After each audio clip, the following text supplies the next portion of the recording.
नमस्ते। मैं अनीता तिवारी भोरे गोपालगंज बिहार से एगो दुल्हन उतराई के गीत सुनावतनी। केहू हमसे कहले बा कि हमके एगो दुल्हन उतराई के गाना सुनाई।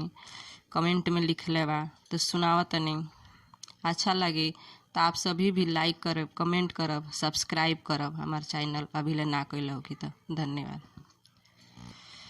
पालकी के आलर झालर फूल के ओहार है, घुंघुटा उठावे दुल्हन मंगिया बहोरी हो, घुंघुटा उठावे दुल्हन।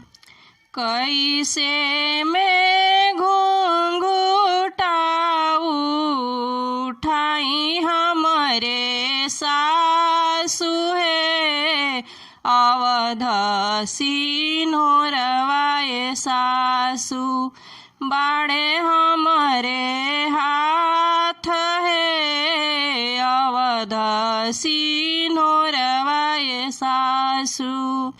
पालकी के आलर झालर फूल के ओहार है, तनी एक निहुर के उतरा बहुअर ससुर के दुआर है, तनी एक निहुर के उतरा।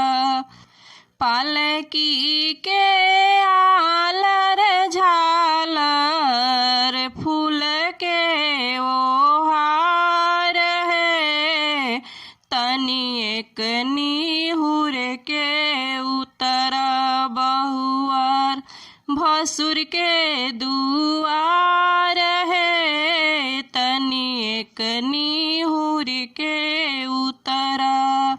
पालकी के आलर झालर फूल के ओहार है, बाबा के पोसल का देहिया निहुर लो ना जाए, पापा के पोसल का देहिया निहुरियो ना जाए, भैया के पोसल का देहिया।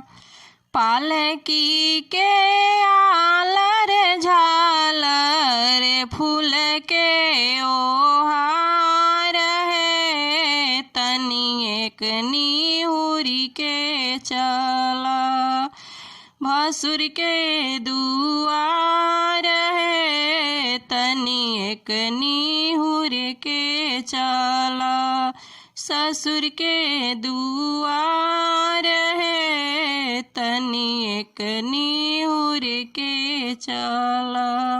हमारा गाना अच्छा लागल हो तो प्लीज़ हमारे चैनल सब्सक्राइब करब। धन्यवाद।